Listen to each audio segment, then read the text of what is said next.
अस्सलामु अलैकुम वरहमतुल्लाह। Lecture 2 start करते हैं जी कैफ 1 का। कल हमने थोड़ी सी बात IS 16 पे स्टार्ट की थी। ज़्यादा टाइम तो हमारा लग गया था। परिचय में क्या आता है, क्या सिलेबस है, कितने सवाल आते हैं, थोड़ा पैटर्न को देखते हुए और थोड़ी पास होने वाली बातें करते करते टाइम गुजरा। फिर थोड़ी सी हमने पढ़ाई भी कर ही ली थी। ठीक है जी। एसिड की डेफिनेशन हमने देखी थी कि एक ऐसा रिसोर्स है जो एंटिटी कंट्रोल कर रही होती है किसी पास्ट इवेंट की वजह से, नॉर्मली परचेज़ की वजह से, और फ्यूचर में उससे हमें बेनिफिट्स आने की उम्मीद होती है। यही रिकॉर्डिंग क्राइटेरिया भी है, ये आपको मैं पढ़ाऊँगा कि किसी भी आइटम को as a property plant equipment record करने के लिए आपको दो क्राइटेरिया मीट करना ज़रूरी है। इंशाल्लाह ये पढ़ाऊँगा, इनिशियल रिकग्निशन, इनिशियल मेजरमेंट, फिर सब्सिक्वेंट मेजरमेंट, ये बातें हमने करनी है। तो उसके अंदर सब जो शर्त IS 16 ने लगाई है वो ये है कि आपको दो कंडीशंस मीट करने के बाद ही कोई चीज़ रिकॉर्ड करने की इजाज़त है as a property plant and equipment. वो दो शर्तें कौन सी हैं? सबसे पहली बात कि आपको फ्यूचर इकोनॉमिक बेनिफिट्स आने की उम्मीद हो और कॉस्ट रिलायबली मेजरेबल हो। ये आपने इंट्रो में थोड़ा सा पढ़ा होगा, इनिशियल मेजरमेंट, इनिशियल रिकग्निशन, ठीक है। लेकिन इसको हम पढ़ेंगे इंशाल्लाह। बहरहाल फ्यूचर बेनिफिट्स की उम्मीद हो, ऐसे रिसोर्स को हम एसेट कहते हैं। और अब चूँकि एसेट जो हमारा एसेट्स तो बहुत सारे हैं, यानी कि आपने इन्वेंट्रीज़ देखा था, इन्वेंट्रीज़ देखा था, हाँ कैश भी है, ठीक है। इन्वेंट्रीज़ आपने पूरा एक स्टैंडर्ड पढ़ा था, ये भी तो एसेट था, ठीक है। लेकिन ये एसेट कौन सा एसेट है? जो ऑर्गेनाइजेशन फॉर सेलिंग पर्पस खरीदती हैं। अब एक चीज़ आपने ख़रीदी है, ठीक है, आपने यार मार्कर्स भी मंगवा दें, ठीक है, कैलकुलेटर्स का आपका कारोबार है, आपने कैलकुलेटर्स ख़रीदे हैं, इस्तेमाल के लिए नहीं ख़रीदे बल्कि इनको आगे बेचने के लिए ख़रीदा है। तो ये कैलकुलेटर आपके पास क्या है? एक एसेट, इन्वेंट्री है। इन्वेंट्री एसेट है। एसेट क्या होता है? जो फ्यूचर में फ़ायदा दे। ये क्या फ़ायदा देगा आपको? फ्यूचर में बिकेगा, बिक कर इससे रेवेन्यू आएगा, ऐसे ही है ना। इससे पैसे आएंगे, रिसीवेबल बना लेते हैं, कैश भी आ सकता है, उधार पे बेचें तो रिसीवेबल बन जाता है, अल्टीमेटली कैश तो आ ही जाता है, ठीक है ना। तो इन्वेंट्री भी एक एसेट है, एक रिसोर्स है जिससे फ्यूचर में आपको बेनिफिट आना है। लेकिन आप इस इन्वेंट्री के बारे में ये कभी भी नहीं सोच कर रखते कि ये जो मैंने आज इन्वेंट्री खरीदी अगले 10 साल तक ये मैं जो है वो बेच नहीं सकूँगा, बल्कि आपकी कोशिश होती है जल्दी से जल्दी ये बिक जाए। इसलिए आपने इस एसेट के बारे में जो पढ़ा था इंट्रो के अंदर, वो ये पढ़ा था कि ये करंट एसेट है, ठीक है। ये जब बिक जाता था तो इसको आप कॉस्ट ऑफ सेल बना लेते थे। जब तक ये नहीं बिकता था, अनबिक्ड होता था, अनबिक्ड समझते हैं? अच्छा, जब तक ये अनसोल्ड होता था तब तक ये आपका एसेट होता था, ठीक है। फिर उसके बाद आपने थोड़ा सा फिक्स एसेट एंड डेप्रिसिएशन के बारे में नॉलेज गेन किया था, जिसको अब हम पूरा एक स्टैंडर्ड जो है इसके ऊपर है, उसके हिसाब से तफसील से पढ़ रहे हैं। वो है IS 16 property plant and equipment. ये जो आपका रिसोर्स है, जज़ाकल्लाह, कॉपी करवाए हैं, इनको देखते हैं। अभी इतने तो बच्चे हैं नहीं, मैं बताता हूँ आपको। सबके लिए करवाएं, सबके लिए कराने की तो ज़रूरत है, लेकिन चले ठीक है, दे दूंगा इंशाल्लाह सबको, लेकिन देखते हैं। अच्छा, तो प्रॉपर्टी प्लांट इक्विपमेंट के बारे में कल आपको बताया था कि ये ऐसे टेंजिबल आइटम्स होते हैं जो आपने बिजनेस में यूज़ के लिए रखे हुए हैं। यूज़ तीन तरह का हमने देखा था। आप उसको प्रोडक्शन या सप्लाई ऑफ गुड्स और सर्विसेज में इस्तेमाल कर लें, फॉर रेंटल टू अदर्स या फॉर एडमिन पर्पज। लेकिन ये जो यूज़ है, ये आपने कोई 1 महीना, 2 महीने, 4 महीने नहीं करना होता, बल्कि जो आप ये टेंजिबल आइटम्स ख़रीदते हैं, इनसे आपको बेनिफिट जो है वो कई साल तक, ये भी दूसरी शर्त थी, ठीक है। अब वो थेरी जो है मैंने किताब वाला चैप्टर डाल दी, इसलिए पूरी थेरी तो नहीं, वहाँ से मैं ऊपर जाना पड़ेगा काफ़ी। यहाँ से दिखा देता हूँ। ये 3 यूजेज़ हैं और ये एक्सपेक्टेड है कि ये एक से ज़्यादा पीरियड के अंदर जो है वो आपको ये बेनिफिट आएगा, ठीक है ना। एक्सपेक्टेड टू बी यूज़, ये यूज़ होते रहेंगे एक से ज़्यादा पीरियड्स के अंदर। तो फिर इसको हमने कहा था कि ये क्या है? Property plant and equipment. अब जब ये प्रॉपर्टी प्लांट इक्विपमेंट है तो इसको हमने फिक्स एसेट उर्फ आम में कहा था, तो फिर इसको हम एसेट बनाकर आहिस्ता आहिस्ता एक्सपेंस आउट कर रहे थे, एकदम से एक्सपेंस नहीं बना सकते थे। ऐसे ही आप इंशाल्लाह इन्वेस्टमेंट प्रॉपर्टी का एक स्टैंडर्ड पढ़ेंगे, IS 40, मेरे ख्याल में तो ये काफ़ी हैं आपके लिए, ठीक है, लिख देने। तो ये डिफरेंट एसेट्स हैं, अपनी नेचर के हिसाब से इनकी डिफरेंट ट्रीटमेंट है, इनकी डिफरेंट स्टैंडर्ड्स मौजूद हैं, ठीक है। तो बहरहाल बात हो रही थी यहाँ पर कि एक ऐसा रिसोर्स जो आपने कंट्रोल में किया हुआ, बिजनेस के कंट्रोल में है और फ्यूचर में उससे बेनिफिट्स आएंगे, और बेनिफिट्स जो है यानी यूज़ जो है इसका, ये एक से ज़्यादा पीरियड्स के अंदर होना है, तो इसको हम क्या कहते हैं, नॉन करंट एसेट यानी प्रॉपर्टी प्लांट एंड इक्विपमेंट। अब अगली कहानी ये चली थी, हमने ऐसे मिसाल सी बनाई थी कि अगर हमने एक खर्चा आज किया है, जिस खर्चे के बाद इस कॉस्ट ने, ये जो हमने वो कल खोखा बनाया था, इस कॉस्ट से हमें अगले कई साल तक फ़ायदा आना है। यानी ये कॉस्ट जो हमने इनकर की है, ये जो खोखा हमने बनाया है, इस खोखे में हमने जूस रख के अगले 5 साल तक मिसाल के तौर पे बेचने हैं, तो 5 साल तक रेवेन्यू कमाने के लिए हमारा ये खोखा इस्तेमाल होगा।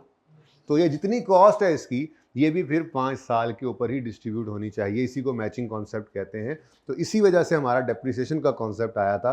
हमने अगली बात क्या पढ़ी थी कि डेप्रिसिएशन किसे कहते हैं, systematic allocation of cost of asset over it's useful life, ठीक है। यूजफुल लाइफ जो हमारी इंटेंशन है, जो बिजनेस की इंटेंशन है।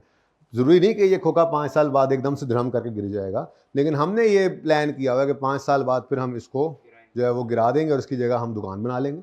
तो हमारी इंटेंशन 5 साल इस्तेमाल करने की है, तो फिर इस कॉस्ट को 5 साल के ऊपर किसी एक सिस्टमेटिक वे में हम जो है वो एलोकेट करेंगे। वो सिस्टमेटिक वे बेसिकली वो मेथड्स ही हैं, ठीक है। और ये मेथड्स जो हैं, ये भी स्टैंडर्ड गाइड करता है कि मेथड वो वाला सिलेक्ट करो जो उस एसेट से बेनिफिट आने का पैटर्न हो, उसे मैच कर जाए।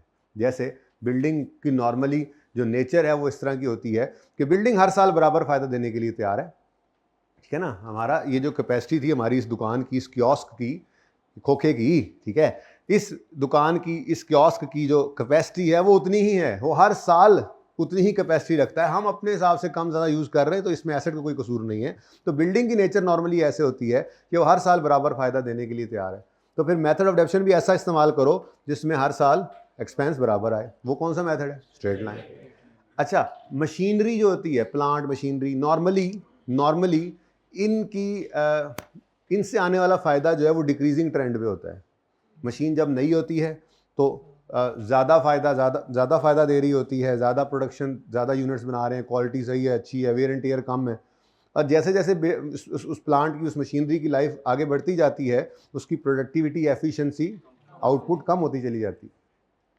तो फिर अगर मशीन को डेप्रिशिएट करना है तो मुनासिब क्या होगा, कौन सा ऐसा मेथड लगाएं जिसमें डेप्रिसिएशन एक्सपेंस का ट्रेंड भी क्या होता जाए, डिक्रीजिंग। तो उसके लिए हमने कहा था जी एक मेथड है रिड्यूसिंग बैलेंस मेथड, ठीक है। एक मेथड हम आने वाले दिनों में पढ़ेंगे, आउटपुट मेथड। वो कब लगेगा, जब मिसाल के तौर पे हमारी डेप्रिसिएशन की बेस टाइम नहीं है, बल्कि हमारी डेप्रिसिएशन की बेस जो है वो प्रोडक्शन है, ठीक है। अब मिसाल के तौर पे आपने, चलो जब पढ़ेंगे तभी देखेंगे, बहरहाल चलें मिसाल के तौर पे दे ही देता हूँ मिसाल। आपने एक प्लांट खरीदा है, उस प्लांट से आपने जो है वो गाड़ियाँ बनानी है। पहले साल आपने 50,000 ज़्यादा हो गई, 5,000 गाड़ियाँ बनाई। अगले साल आपने 10,000 बना ली, उससे अगले साल आपने 8,000 बना ली, उससे अगले साल आपने 15,000 बना ली। जितनी डिमांड आ रही है आप उतनी गाड़ियाँ बना रहे हैं। अब ना तो ये हर साल बराबर गाड़ियाँ बना रहा है प्लांट, ना हर साल इसकी प्रोडक्शन कम हो रही है, बल्कि पहले साल कम थी, फिर ज़्यादा होगी, फिर कम होगी, फिर ज़्यादा होगी। अब कौन सा मेथड लगाएं, तो उसके लिए ना स्ट्रेट लाइन मुनासिब है, ना रिड्यूसिंग बैलेंस, बल्कि हम आउटपुट। तो स्टैंडर्ड ये गाइडेंस देता है कि आपने डेप्शन मेथड वो सिलेक्ट करना है जिसकी वजह से जो एक्सपेंस निकले वो एक्सपेंस पैटर्न, बेनिफिट के पैटर्न के साथ मैच कर जाए, ठीक है। तो ये थोड़ी सी गाइडेंस भी है इसमें। तो हमने कल पढ़ना शुरू किया था स्ट्रेट लाइन मेथड को, और स्ट्रेट लाइन मेथड का फॉर्मूला क्या है, डेप्रिसिएशन एक्सपेंस पर ईयर निकालने का, cost minus residual value over useful life. और अगर सवाल के अंदर रेट गिवन हो तो हम फिर cost minus residual value into depreciation rate कर देते हैं। अच्छा, एक और भी है, मिसाल के तौर पे आपके पास यहीं पे मिसाल ले लेते हैं। कॉस्ट है मेरे पास एसेट की,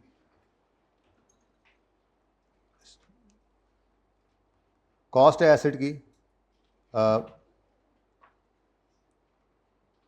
1,000 रुपये, ज़्यादा हो जाएगा 100 रुपये, ठीक है जी। और डेट ऑफ परचेज इसकी है 1 जनवरी 2015, लेट से, ठीक है जी। और इसके बाद इसकी यूजफुल लाइफ है 5 ईयर्स, ठीक है जी। अब मैंने आपसे कहा इसका फॉर्मूला क्या है डेप्रिसिएशन का, तो हम एक फॉर्मेट पे हम पक्का चलेंगे, डेट, डिस्क्रिप्शन, एसिड। इसी को इंशाल्लाह फिर हम आगे बढ़ाएंगे जब रीवैल्यूएशन आएगी, 2 कॉलम्स इसी में ऐड कर देंगे, ठीक है। ये बेसिकली मेरा सिर्फ एसिड को प्रेजेंट करने की वर्किंग का फॉर्मेट है, मेथड का इससे कोई लेना देना नहीं, ठीक है, कल बताया था आपको। अब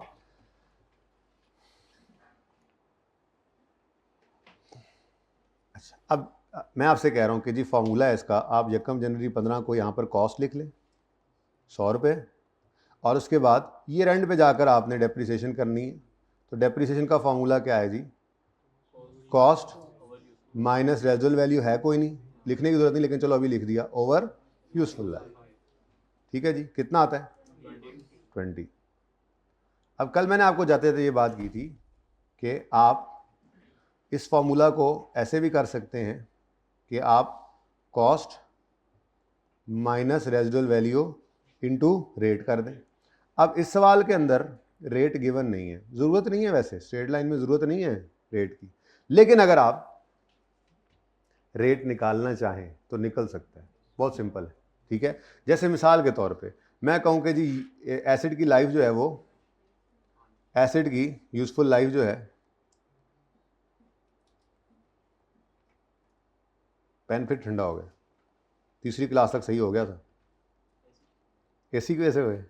एसिड की यूजफुल लाइफ जो है वो 10 साल है, ठीक है। मैं कहता हूँ यार इसको रेट में कन्वर्ट कर दो, तो 10 साल मतलब हर साल आपने कॉस्ट को किस पे डिवाइड करेंगे, 10 पे, ठीक है। मिसाल के तौर पे अगर 100 रुपये कॉस्ट है और लाइफ 10 साल है तो कितनी डिडक्शन आएगी, ठीक है। अब इसी 10 साल को अगर मैं रेट ऑफ डेप्रिसिएशन में कन्वर्ट करना चाहूँ तो उसका फॉर्मूला क्या है, कन्वर्जन करनी है मैंने लाइफ इनटू रेट में, तो फॉर्मूला बनेगा 1 ओवर यूजफुल लाइफ। अच्छा, इंट्रो पढ़ के आए ना बच्चे पीआरसी में, उसके अंदर एक और फॉर्मूला भी है, उसको छोड़े, 1 ओवर यूजफुल लाइफ करेंगे अगर आप, ठीक है। और चूंकि परसेंटेज निकालना चाह रहे हैं आप, ये मैं क्या करने लगा हूँ जी, कन्वर्जन करने लगा हूँ, यूजफुल लाइफ को रेट में कन्वर्ट करने लगा हूँ, ठीक है। तो अगर मैं 1 ओवर यूजफुल लाइफ करूँ इंटू 100 लिख दूँ, ये ठीक है, लिख दो, आप ही लिखो सब कुछ, ये भी कर दो वो भी कर दो जी।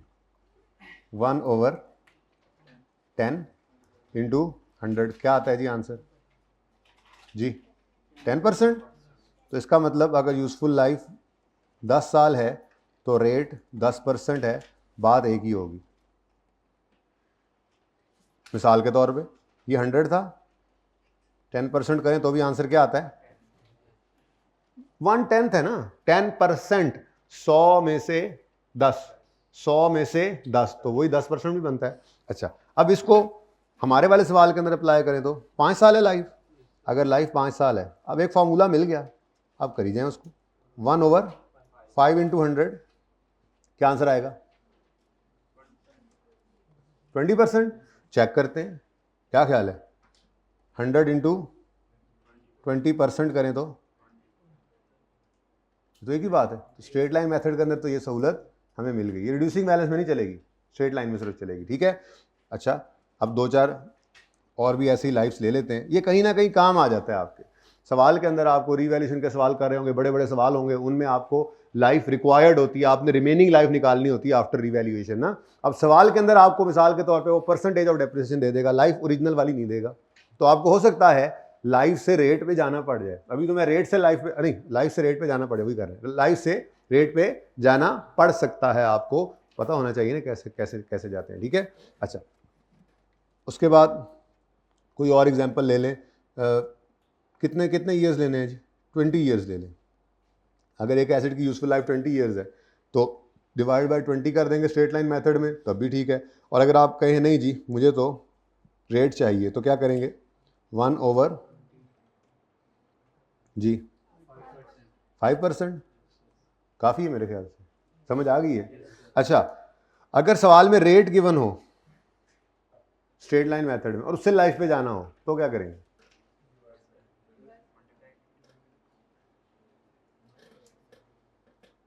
अगर आपको रेट गिवन है और आप उससे लाइफ, जो कि अक्सर यूज़ करना पड़ जाएगा आपको आगे चल के FAR 1 में।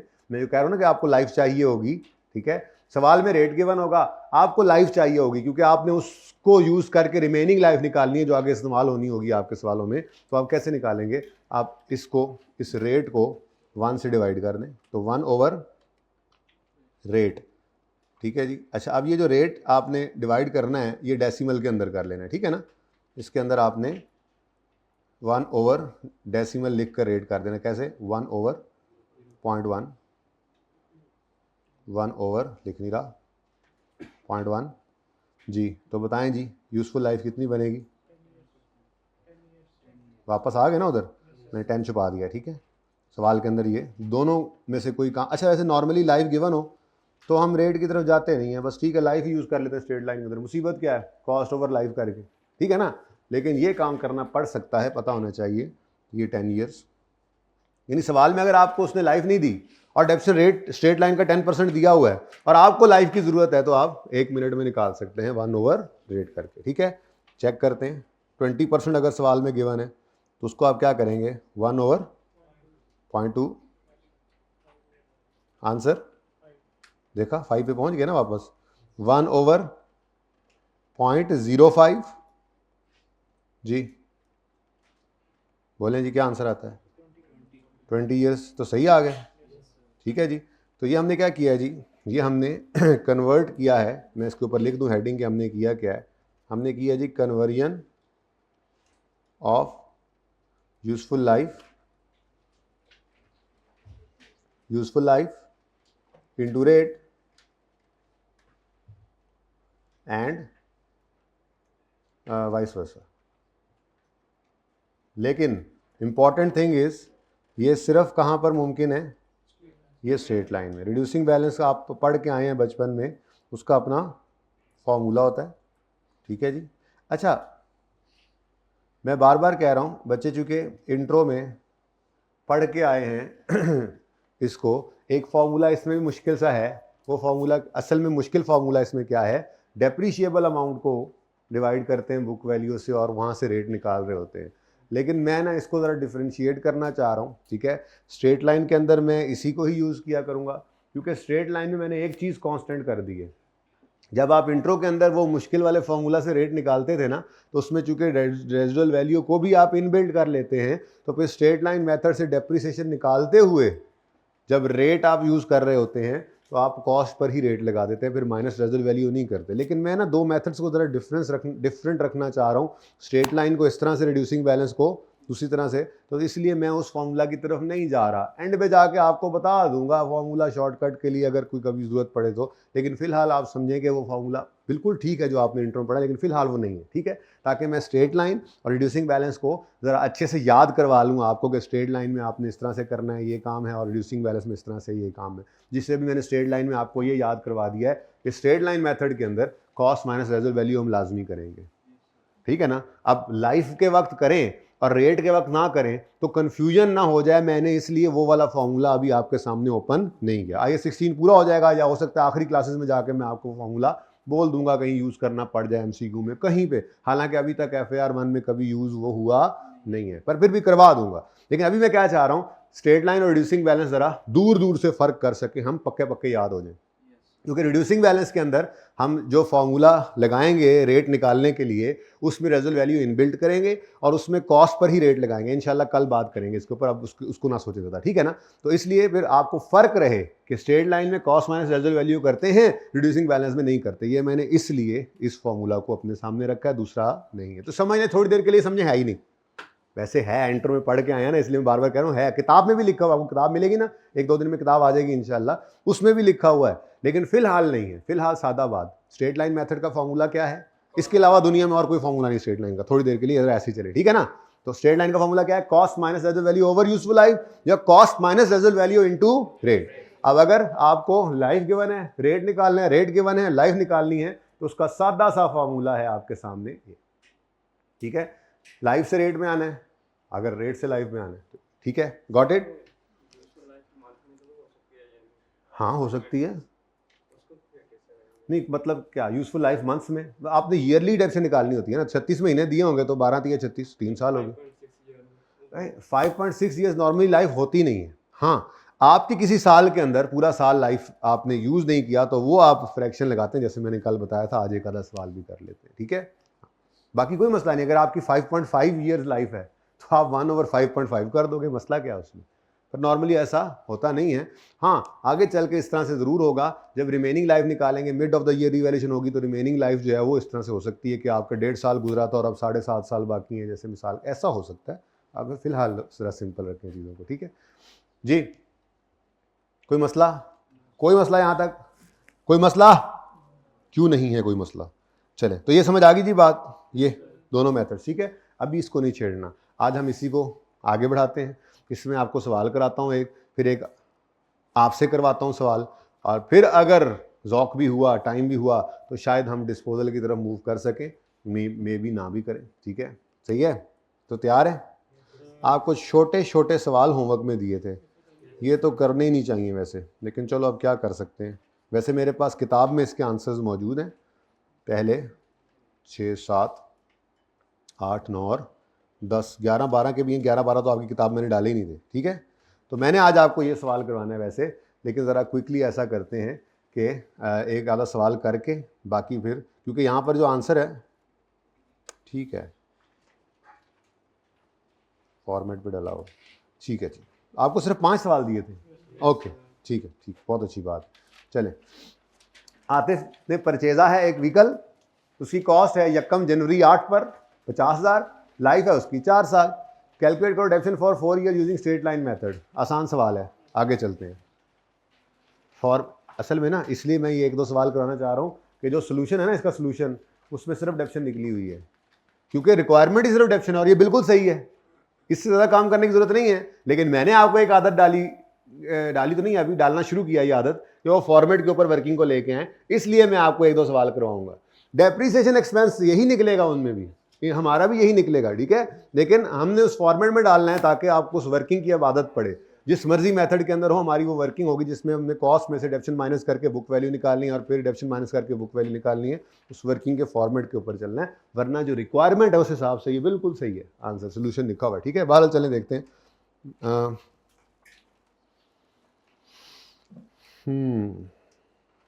लतीफ़ वाला सवाल भी सेम ही है, ठीक है, और उसमें बस क्या है कि आपका, हाँ, उसके बाद तीसरा सवाल। चलें, अब कौन सा वाला कर लें? सेकंड करते हैं, चलो सबसे पहले सेकंड करते हैं, ठीक है जी। एक कॉस्ट एसेट की 50,000 है और उसको ख़रीदा है हमने 1/4/2008 पे, और उसकी लाइफ 4 साल है। डेप्शन एक्सपेंस निकालना है 8, 9 और 10 का, आखिरी साल में लेकर नहीं गए, ठीक है भाई। मार्कर्स नहीं आए, कहाँ पड़े? यहाँ पड़े, ओके, आए हुए हैं। बताया तो करो यार, यार बताते ही नहीं आप यार जी। क्वेश्चन नंबर 2,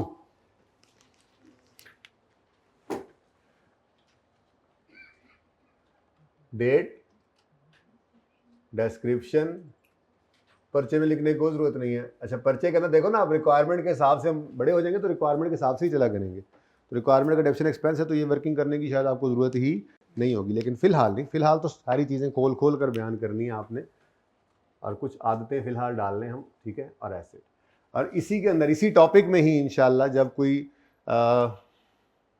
मेरे ख्याल में 10 एक लेक्चर हो जाने हैं ना हमारे, उसके बाद फिर रिवैल्यूएशन ने एंट्री मारनी है, और इस कॉलम के आगे, इसी वर्किंग के फॉर्मेट में इस कॉलम के आगे 2 कॉलम्स ऐड हो जाएंगे और आपकी रिवैल्यूएशन शुरू हो जाएगी। इसलिए मैं इस फॉर्मेट में डाल रहा हूँ आपको, ठीक है जी। 1 अप्रैल 2008, कॉस्ट कितनी है एसेट की? 50,000। लो भाई, एंड वालों नज़र आ रहा है, ये थोड़ा और फॉन्ट बड़ा करें, सही है, ओके। अच्छा जी, अब 31 दिसंबर 2008 आया, ईयर एंड आया, डेप्रीसिएशन कैलकुलेट करनी है। सवाल में कहीं बताया नहीं कौन सा मेथड है, तो खामोशी केस में हम स्ट्रेट लाइन लगाया करते हैं। तो कॉस्ट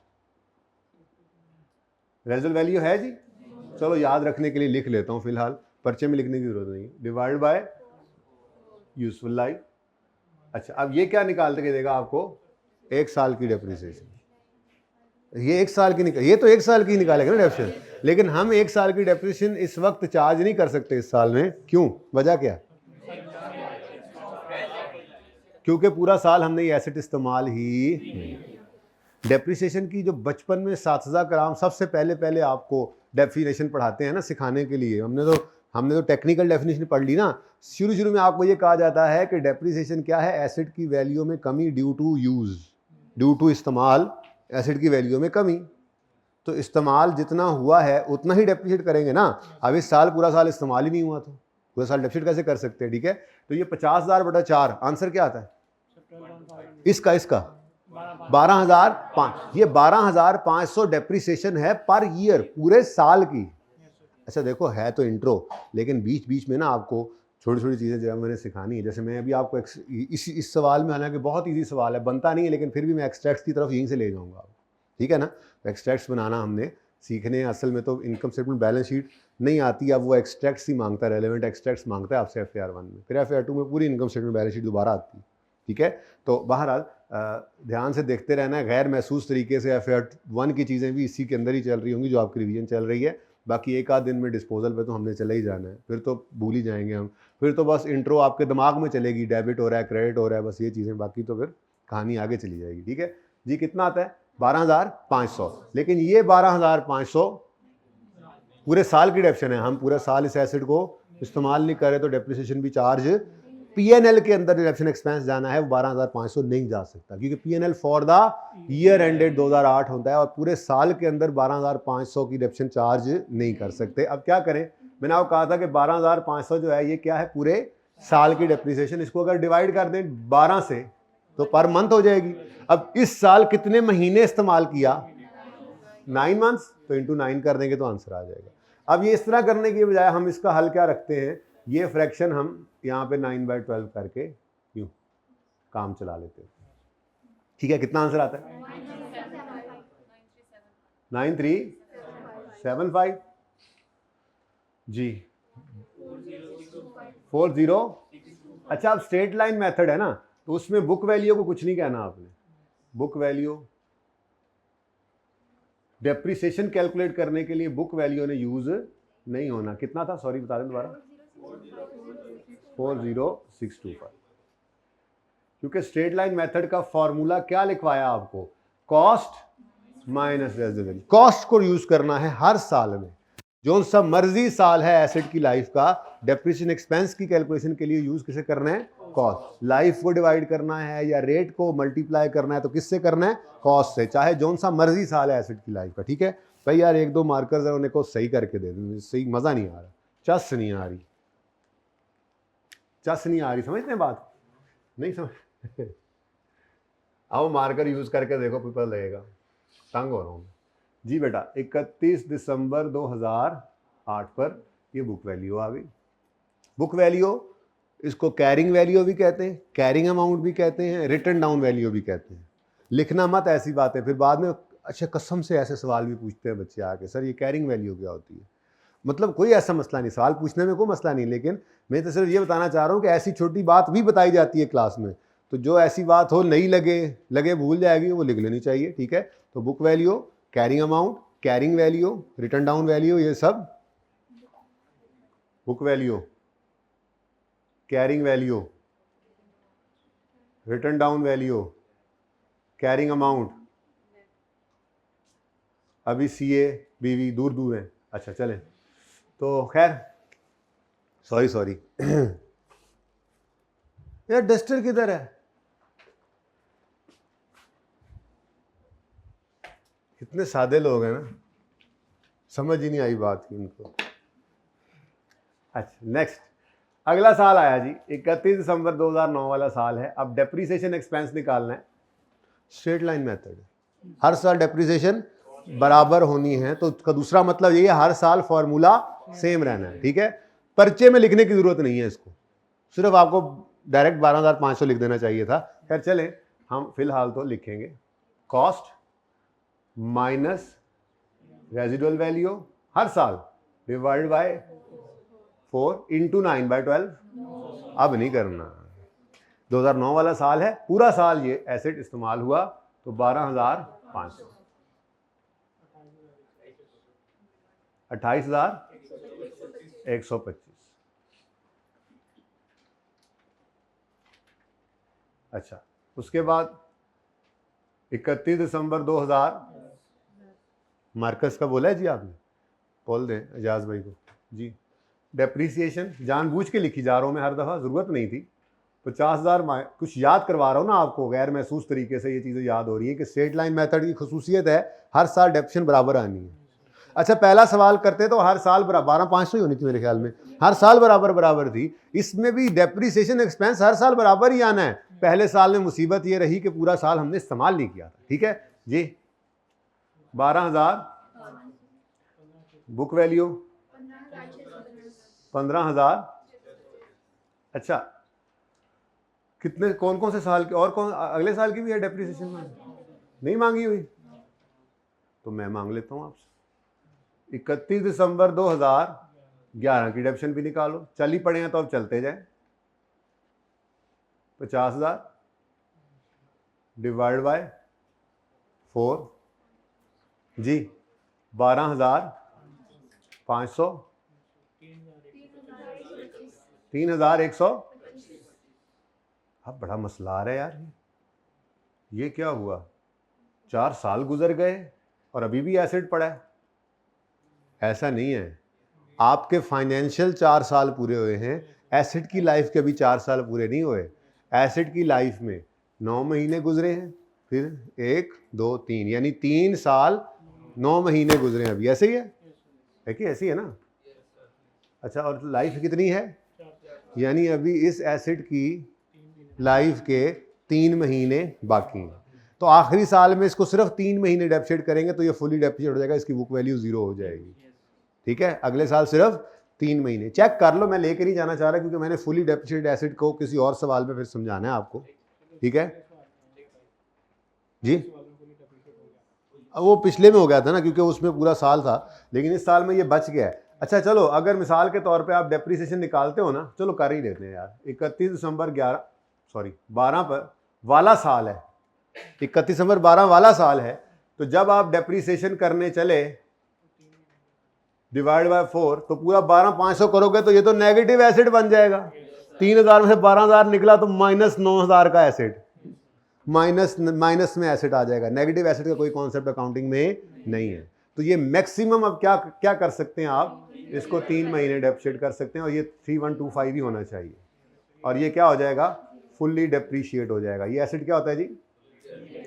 फुल्ली डेप्रीशिएटेड एसिड का मतलब क्या होता है? ऐसा एसिड जिसकी बुक वैल्यू 0 आ जाए, या दूसरी तरह से यूं कह सकते हैं जिसकी कॉस्ट और अक्यूमुलेटेड डेप्रीसिएशन बराबर हो।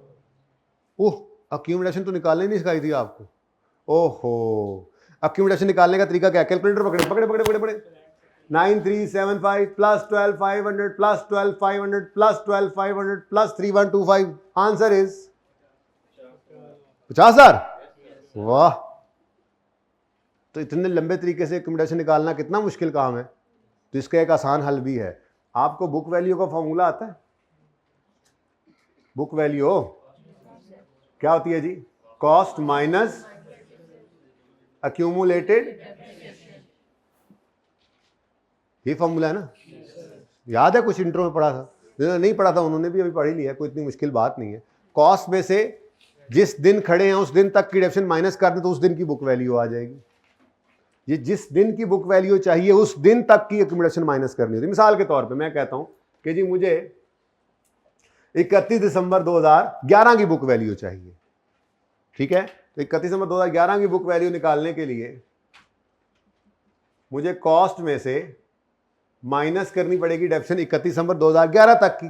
जरा कैलकुलेट करते हैं। वैसे ही कोई और चीज सिखा रहा हूं, जो सिखाने निकला था वो और तरफ रह गया। ठीक है, जरा चेक करें कैलकुलेटर पे। 9375 प्लस 12,500 प्लस 12,500 प्लस 12,500 कितना आता है? ये 31 दिसंबर 11 तक की डेप्शन कितनी है? 12,500। 12,500 यहाँ ये आखिरी है ना? कितना आ गया? 4687। अब बताओ इसका आंसर क्या आता है? तो आप डायरेक्ट यहां पर कैसे पहुंचे, यहां तक कैसे पहुंचे?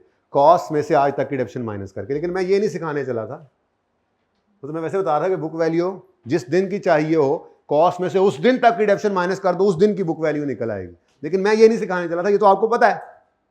मैं तो आपको ये सिखाने निकला हूं कि अकाउंटिंग, ये मैथमेटिक्स का रूल है, अगर इक्वेशन है इसमें से 3 में से 2 चीजें हो तो तीसरी आप बैलेंसिंग निकाल सकते हैं, और इस इक्वेशन को आप रीअरेंज भी अपनी मर्जी से कर सकते हैं। जैसे अगर मुझे बुक वैल्यू चाहिए तो मैं कॉस्ट में से प्रोडक्शन माइनस कर रहा हूं, और अगर मुझे अक्यूमुलेटेड डेप्रिसिएशन चाहिए तो मैं कॉस्ट में से बुक वैल्यू माइनस कर दूंगा। और कभी आगे जाके सवालों के अंदर मुझे कॉस्ट चाहिए हो, मिसिंग हो, तो ये 2 चीजें गिवन हो तो मैं उसको यूज कर लूंगा। कैसे? कॉस्ट कैसे निकलेगी? Book value plus accumulation. Math का रूल है ना, सिंपल सा, ठीक है। तो फिलहाल मुझे क्या चाहिए, जो मैं बात करने निकला था वो क्या थी, अक्यूमुलेशन कैसे निकलेगी जल्दी से कैलकुलेटर के ऊपर। तो वो अभी तो लिख रहा हूं, वैसे कैलकुलेटर पे डायरेक्ट कर लिया करेंगे हम। अक्यूमुलेशन निकालने के लिए आप क्या करोगे, कॉस्ट में से बुक वैल्यू बीवी, ओके, बुक वैल्यू बीवी को बुक वैल्यू कहते हैं अकाउंटिंग में, ठीक है। हाँ, मतलब इधर ही ध्यान रहे ना जी, कॉस्ट माइनस बुक वैल्यू करेंगे तो अक्यूमुलेटेड डेप्रिसिएशन निकल आएगी, ठीक है, जिस दिन की मर्जी, ठीक है। अब मैं जा रहा हूं यहां तक, यहां पे बुक वैल्यू निकले, यहां पे अक्यूमुलेशन निकले, तो कैसे निकालेंगे, अक्यूमुलेटेड डेप्रिसिएशन। देखो कॉस्ट कितनी है, 50,000, और बुक वैल्यू क्या बच गई, अक्यूमुलेशन कितनी आ गई।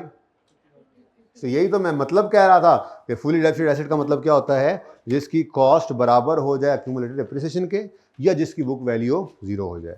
अच्छा, अब ये फिलहाल इसको थोड़ा सा साइड पे कर रहा हूं मैं, ठीक है, मैं रोक रहा हूं इसको, ओके, और सही है ना। जरूरत पड़ने पे फिर ये काम कर लेंगे जब जरूरत पड़ेगी, फिलहाल इतनी आगे जाने की जरूरत नहीं थी, बस जज्बात में आगे चला गया मैं अब। तो ये ठीक है, काफी है, ठीक है। ये भी सवाल के अंदर तो यहाँ पे रोका हुआ था उन्होंने, ठीक है। रिक्वायरमेंट सवाल की क्या थी, यहाँ तक बहुत अच्छी बात है। रिक्वायरमेंट पे वापस आए, पर्चे में रिक्वायरमेंट स्पेसिफिक चलना होता है हमने, ओके, और सही है। तो ये जो, ओहो ये क्यों मिटाया मैंने, यहाँ पे अगर आपको बुक वैल्यू मिल गई ना, अगर आप, मैं कहूँ आपको कि अक्यूमुलेटेड डेप्रिसिएशन निकाल दो, वही पूरा लिखते हैं। बुक वैल्यू का फॉर्मूला क्या है, बुक वैल्यू का फॉर्मूला क्या है, बड़ा बड़ा लिखना, कॉस्ट माइनस, और अगर मैं आपसे यहां पे कहूं फटाफट अक्यूमुलेशन बता दो मुझे, तो आप कहोगे इसको रीअरेंज कर लें सर, अक्यूमुलेटेड डेप्रिसिएशन को आप कर दें cost minus book value, answer आ जाएगा। क्या ख्याल है, ठीक है। तो कितना आता है, कॉस्ट है 50,000,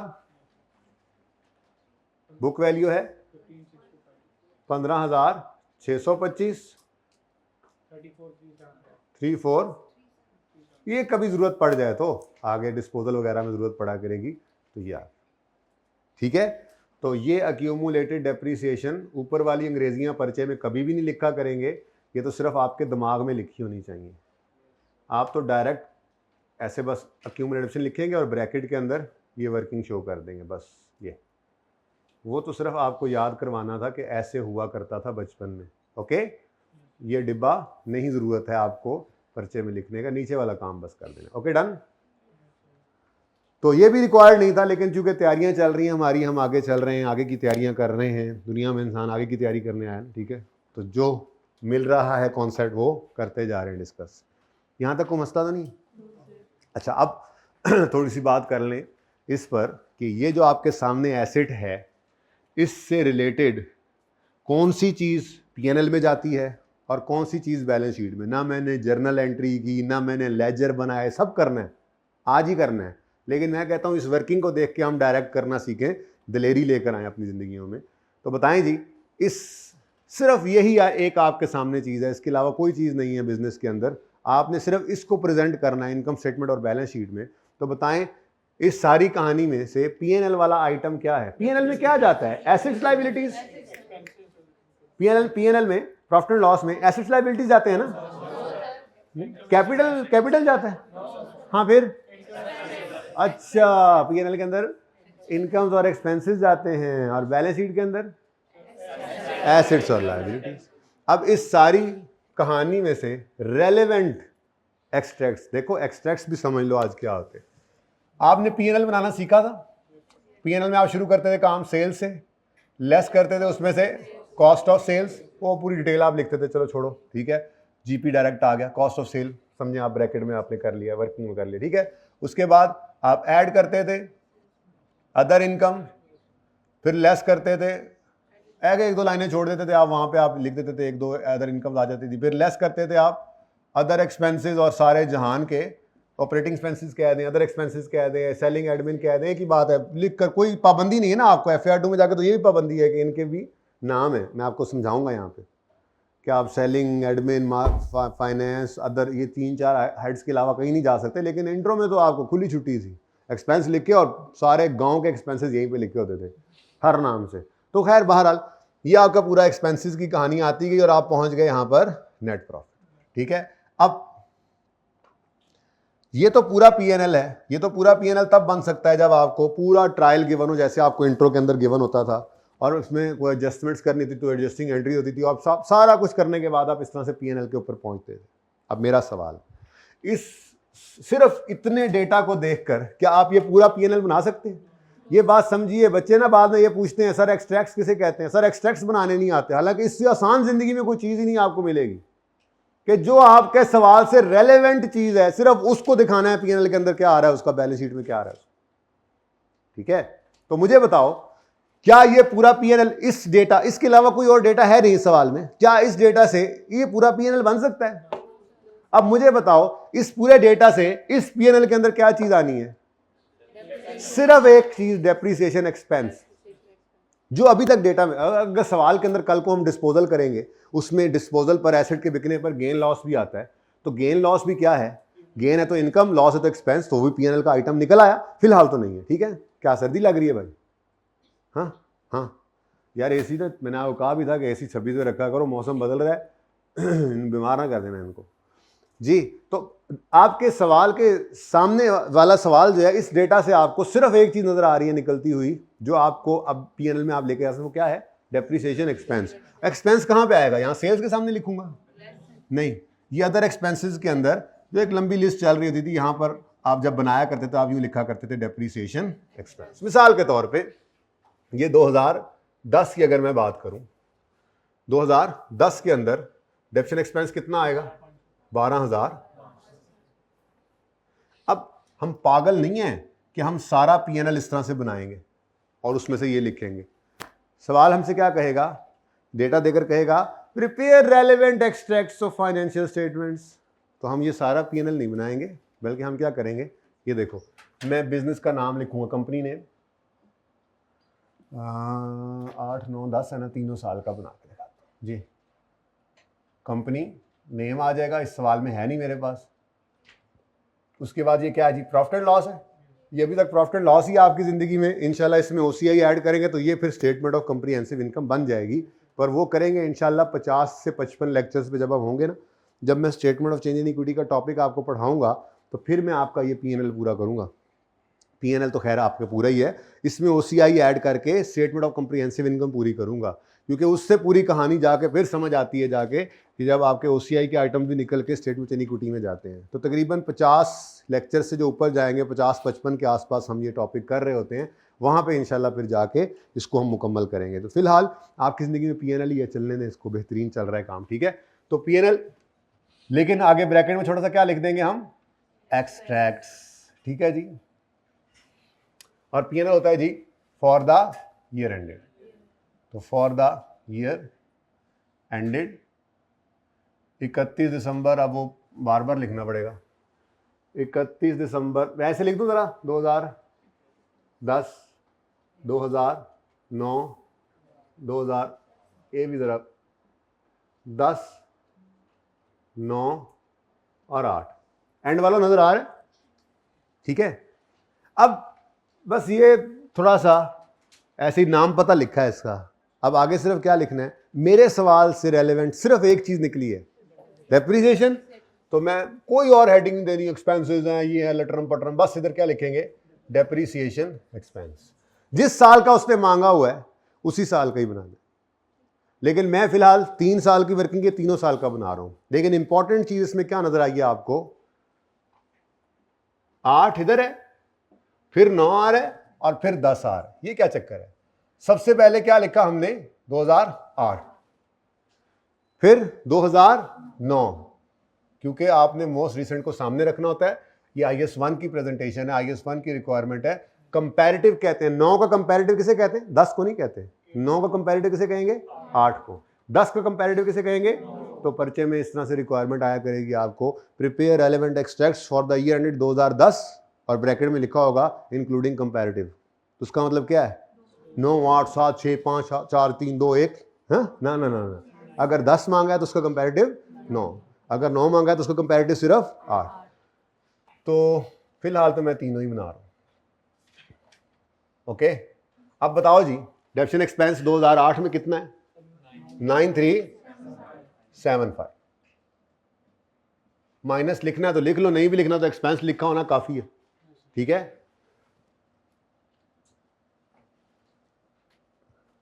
थोड़ा सा शॉर्ट फॉर्म कर रहा हूं जी, for the year ended. Okay, जरा माफी दे दो मुझे, असल में यहां पे मैं वो बना गया ना। ठीक है, ओके। उसके बाद 2008 के बाद ये बुक वैल्यू बैलेंस शीट में जाती है, कॉस्ट बुक वैल्यू, इसका पीएनएल से कोई ताल्लुक नहीं है। ठीक है, 2009 आया, ये डेप्रिसिएशन एक्सपेंस है, तो 9 के लिए फिर हमारा पीएनएल का एक आइटम आ गया, और वो आइटम कितना है जी? 12,500। ब्रैकेट लगा दोगे तो अच्छी बात है, नहीं लगाओगे तो भी कोई गलती नहीं है। बच्चे कंफर्टेबल होते हैं जरा एक्सपेंस को नेगेटिव देखकर, इसलिए मैंने ब्रैकेट लगाई है, वरना ये इसके सामने एक्सट्रैक्ट्स में एक्सपेंस लिखा होना काफी है। आप पॉजिटिव लिख दो, कोई मसला नहीं। ठीक है, लेकिन आप लिख ले नेगेटिव साइन, जरा आप कंफर्टेबल हो जाते हैं। और 2010 के अंदर भी ठीक है जी। तो ये क्या बन गया आपका? ये पीएनएल है, बस इतना सा पीएनएल बन सकता है आपका। तो इसलिए इसको क्या कहते हैं? Relevant extracts. पूरा पीएनएल तो बना नहीं। बैलेंस शीट आपकी हुआ करती थी, कहां से शुरू करते थे? एसेट्स वाली साइड से शुरू करते थे या कैपिटल से? एसेट से शुरू करते थे। चलो, एसेट्स आते थे आपके, उसमें आपके नॉन करंट एसेट्स आते थे, पीपीई, अब तो और भी 2-3 आ जाएंगे। फिर करंट एसेट्स के अंदर आपका इन्वेंट्री, डेटर्स, कैश बैंक। उसके बाद आपके कैपिटल एंड लायबिलिटीज़ में कैपिटल चलता था, ओपनिंग कैपिटल, प्रॉफिट, ड्राइंग्स। फिर नॉन करंट लायबिलिटीज़ चलती थी, लॉन्ग टर्म लोन आ गया। फिर करंट लायबिलिटीज़ चलती थी, क्रेडिटर्स, लेटरम पटरम आ गया। ठीक है, तो ये आपकी बैलेंस शीट होती थी। ये मुकम्मल बैलेंस शीट आप कब बना सकते हैं? जब आपको मुकम्मल ट्रायल गिवन हो। अब सवाल में वो हमें सिर्फ इतना सा सवाल, ये इतना ही सवाल है बस, ये क्वेश्चन नंबर 2 बस इतना ही है। अब ये क्वेश्चन देकर कहेगा prepare relevant extracts of financial statements. अब हमारे लिए रेलेवेंट बैलेंस शीट का आइटम कौन सा है? यहाँ से बैलेंस शीट के अंदर एसेट की बुक वैल्यू में जाना होता है, जो कि अब हम बड़े हो गए हैं, अब हम इसको क्या लिखा करेंगे? एसेट नहीं लिखेंगे, अब क्या लिखेंगे? अच्छा, और आपस की बात है, ये पीपीई ऐसे नहीं निकलेगा, बल्कि इसके ऊपर पूरा एक नोट बनेगा, तफसीली नोट, और उसमें से सिर्फ एक फिगर, बैलेंस शीट के फेस पे एक फिगर ही आएगी इंशाल्लाह। जिस दिन मैं पीपीई का नोट बनवाऊंगा ना, तो वहाँ से भी एक फिगर उठा के बैलेंस शीट के फेस पे ला के आपको दिखाऊंगा। लेकिन फिलहाल अभी तो बहुत बचपन है, ये तो बात मैं कर रहा हूँ 55 की। ठीक है, तो बचपन के अंदर फिलहाल सिर्फ इतनी बात जहन में हो कि बैलेंस शीट में क्या आना है? एसेट। और एसेट की कॉस्ट नहीं आया करती, बल्कि एसेट को हम carrying value, book value, return down value पर शो करते हैं, और वो कैसे निकला करती है? Cost minus accumulated depreciation. ठीक है, तो वैसे तो एक ही फिगर आनी चाहिए, वो बुक वैल्यू ही होनी चाहिए, लेकिन फिलहाल पहला दिन है, मैं थोड़ा सा ये कर लेता हूं कि कॉस्ट माइनस अक्यूमुलेशन कर देता हूं, अगर कहें तो। बल्कि एक और बात बताऊं, अगर इस तरह की वर्किंग बनी हो ना, कंपनी नेम, स्टेटमेंट ऑफ, पूरा लिखना है पर्चे में आपने, एसओएफपी ना लिखा ना, लेकिन यहां पे क्या लिखोगे आप? एक्सट्रैक्ट्स और एज ऑन। ठीक है जी, एज ऑन 31 दिसंबर। एज ऑन इधर फॉर द ईयर एंडेड नहीं था, मेरे पास जगह नहीं थी। ठीक है ना, समझ तो रहे हो ना आप? लिखने हैं, पर्चे में लिखेंगे। ये तो वैसे ही, ये तो रिक्वायरमेंट नहीं थी, मैं तो ऐसे ही बस जरा मेरा दिल करता गया और मैं ये बताता चला गया आपको। ठीक है, थोड़ा स्मार्टली ना लिख लें जरा। तो company name, statement of financial position के एक्सट्रैक्ट्स बना रहे हैं जी आप, और ये एज ऑन बना करता है। ठीक है जी, तो एज ऑन 31 दिसंबर 2010, फिर 9, फिर 8 बनाएंगे, तो पहले 8। अच्छा, अब देखा जाए तो आपको कॉस्ट माइनस अक्यूमुलेशन करना पड़ता है बुक वैल्यू के लिए, लेकिन जब कभी इस तरह के फॉर्मेट में वर्किंग बनी होगी ना, ये रीवैल्यूएशन की भी तैयारी करा रहा हूँ, एक्सट्रैक्ट्स मांगे रीवैल्यूएशन करवा कर भी, तो ये वर्किंग जो है ना, ये आपको एसेट की वो वैल्यू रेडीली अवेलेबल कर रही है जो आपकी बैलेंस शीट में नजर आना है ईयर एंड के ऊपर। कैसे? 31 दिसंबर 2008 पर बुक वैल्यू कितनी नजर आ रही है? यही बैलेंस शीट में जानी है। यहाँ से सीधा सीधा उठाओ, यहाँ पे क्या लिखोगे आप? लिखोगे जी एसेट्स में, हेडिंग बनानी है तो बना लो, नॉन करंट एसेट्स में आपका प्रॉपर्टी प्लांट इक्विपमेंट, ठीक है। तो कितना आ रहा है जी 31 नंबर 8 पर? डायरेक्ट उठाकर यहां लिख दो 40665। अब आप कॉस्ट माइनस एक्यूमुलेशन करना चाहो तो भी कर सकते हो, आंसर तो यही आना है। तो ये शॉर्टकट एक तरह से, अगर एक्सट्रैक्ट्स मांग ले तो ये वर्किंग डायरेक्ट आपको फिगर दे रही है 28125। 31 दिसंबर 2010 पे बुक वैल्यू 15,600। अच्छा, अब ये है कॉस्ट माइनस एक्यूमुलेशन ही हो रहा है, चेक करो। 50,000 कॉस्ट है, एक्यूमुलेशन कितनी है? 34,375। दोनों को माइनस करके देख लो, आंसर वही आता है। तो ये वर्किंग आपको रेडिली ये बुक वैल्यू दे रही है जो बैलेंस शीट में चला जाएगा। तो ये वैसे ही आपको थोड़ा सा मैंने अंडरस्टैंडिंग दी एक्सट्रैक्ट्स क्या होते हैं। अब कोई सा भी टॉपिक आएगा हमारा, जैसे इसके बाद हम पढ़ेंगे एक टॉपिक आएगा गवर्नमेंट ग्रांट।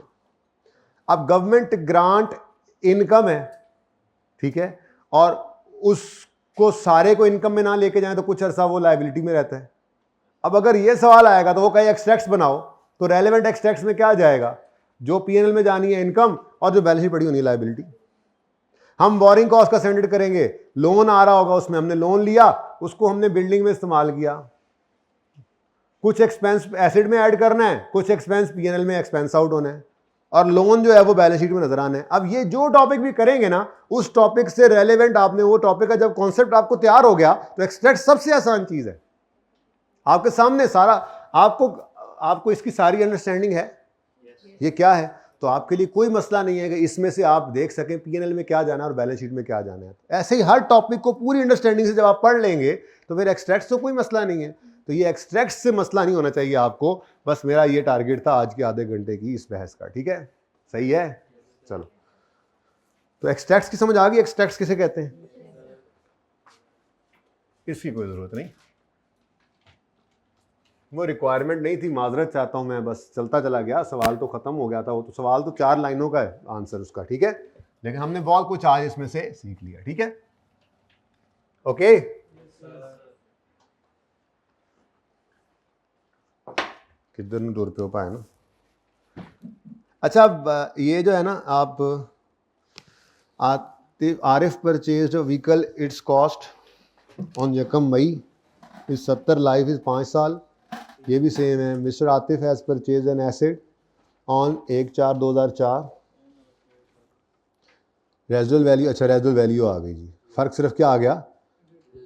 तो आपने बस क्या करना है, आपने 50,000 माइनस 10,000 इंटू 25%, ठीक है। हाँ, वो पहला साल है तो इस वजह से पहले साल में तो क्योंकि पूरा साल इस्तेमाल नहीं हो रहा तो 9/12 कर देंगे, तो कोई मसला नहीं है। निशान ने एसेट खरीदा, बस रेजिडुअल वैल्यू आ गई है, आगे तो वो रिड्यूसिंग बैलेंस मेथड शुरू हो रहा है। तो इन सॉल्यूशंस को देख लो। असल में ना ये सिर्फ डेप्रिसिएशन एक्सपेंस मांगा गया था तो डेप्रिसिएशन एक्सपेंस ही निकला हुआ है। अगर आप देखो तो मैंने सिर्फ फॉर्मेट के अंदर इसको डाल दिया है। डेप्रिसिएशन एक्सपेंस ये पड़ा है 9375, 12,500, 12,500। लेकिन ये सारी कहानी इस तरह से करने का मकसद क्या है? एक तो ये वर्किंग थोड़ी सी आपको कंफर्टेबल कर लूँ इसके साथ आसान सवालों में, क्योंकि इसी ने अब एंड तक चल रहे हैं हमारे साथ FAR 1 में, ठीक है। और दूसरा थोड़ा सा अंडरस्टैंडिंग दे लूँ एक्सट्रैक्ट्स कैसे बनते हैं। और तीसरी सबसे बड़ी बात, अगर एक्सट्रैक्ट्स बनाने हो, वर्किंग इस फॉर्मेट पे हो, तो बुक वैल्यू रेडिली अवेलेबल मिलेगी आपको, बगैर किसी वर्किंग के उठा के आप यहाँ पे लिख सकते हैं। ये शॉर्टकट आपके काम आएंगे छोटे छोटे, इसलिए मैं एक्सट्रैक्ट्स बनाने चला गया, वरना तो रिक्वायरमेंट ये है, ठीक है। तो ये आपको करवा दिया था, इसको नोट कर लें, ज़रा चेक कर लें, आपका होमवर्क था ना। इन तीनों सवालों में डेप्रिसिएशन एक्सपेंस, ये तो 12,500 आ गया सेम, ये मैंने करवा दिया है, इसको देख लें, जल्दी से देख लें। जो बच्चे होमवर्क करके नहीं आए वो हाथ खड़ा करें, जो होमवर्क करके नहीं आए, है ना। अभी तो पहले हफ्ते में तो सभी करते हैं होमवर्क। वैसे ये होमवर्क था, होमवर्क तो अभी हफ्ते बाद मिलना शुरू होगा होमवर्क, जब पास पेपर पे पहुंच जाएं बस एक दफ़ा। लेकिन 1.5 से 2 घंटे, इससे ज़्यादा नहीं किसी भी पर्चे को देने हैं आपने। हर पर्चे को इतना टाइम देना है, हर पर्चे को पास करना है CA करने के लिए, सिर्फ इस अकाउंटिंग को नहीं पास करना। आपने लॉ रखा हुआ है, टैक्स रखा हुआ है, सीएमए रखा हुआ है, वही पास करोगे तो सीए होगा। इसलिए पूरा इंसाफ करना है हर एक के साथ, अपने अम्मा अब्बा के पैसे के साथ भी, ठीक है, और वक्त के साथ भी अपने। तो इंसाफ यही है कि 1.5 से 2 घंटे हर पर्चे को पूरी ईमानदारी से, मोबाइल से दूर होकर। वरना यही 1.5 घंटे में जो काम आपने करना है ना, घंटे से 1.5 घंटे में काम हो जाया करेगा आपका, होमवर्क इससे ज़्यादा का नहीं होता। लेकिन मोबाइल साथ रख के जब आप काम करते हो तो वही डबल टाइम हो जाता है।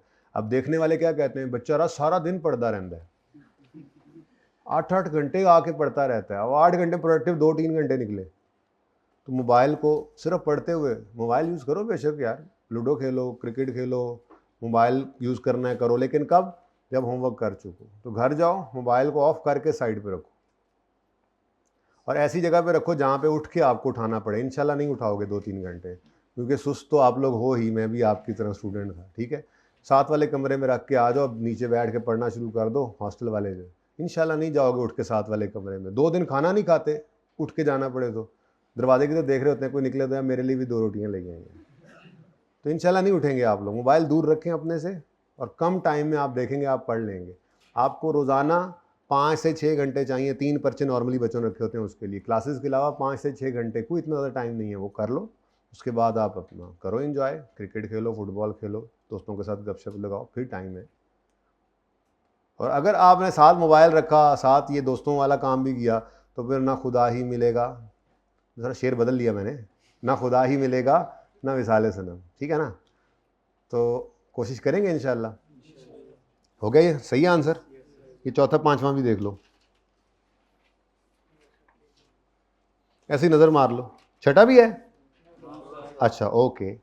बस रिड्यूसिंग बैलेंस ना मिक्स ना करें हम, क्योंकि मैंने आपको इसी में ही जल्दी जल्दी इंशाल्लाह लेकर जाना है डिस्पोजल तक, क्योंकि ये तो सारी बातें चल रही हैं आपकी बचपन वाली। बोर हो रहे हैं अब आप लोग। थोड़ा सा मैंने तड़का लगाया ज़रूर एक्सट्रैक्ट्स वाला। नहीं, ये 2-3 दिन में किताब आ जाएगी। हाँ, ये बुक है, ये बेसिकली बुक है। वो मैंने कहा था कि मैं सोल्यूशन जो है वो अलग से हैंड आउट दे दूंगा, फिर मैंने कहा क्या क्या संभालेंगे, ये इतना आसान सवाल है। तो कल वाले जो आज होमवर्क में दूंगा सवाल, हो सकता है कल उसके होमवर्क का सोल्यूशन ले आऊँ, वरना 1 से 2 दिन में किताब आ जाएगी, कोई मसला नहीं, ठीक है। सब कुछ उसमें अवेलेबल है। ये किताब का मैंने ना पूरा चैप्टर इधर डाल दिया, आपको एक्सट्रैक्ट डाल के दिए। चलें आगे। अच्छा जी, क्या करें अब, हम क्या करें अब? हम यूँ करते हैं, अब हम एक प्रॉपर सवाल करते हैं। ये सवाल,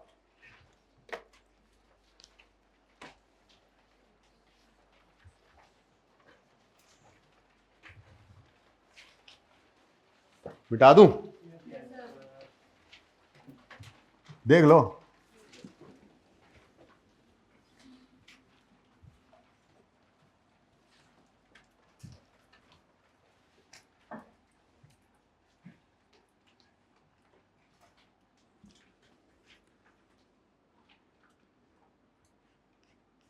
आमिर भाई मौका अच्छा है, पार्ट 2 स्टार्ट कर लें।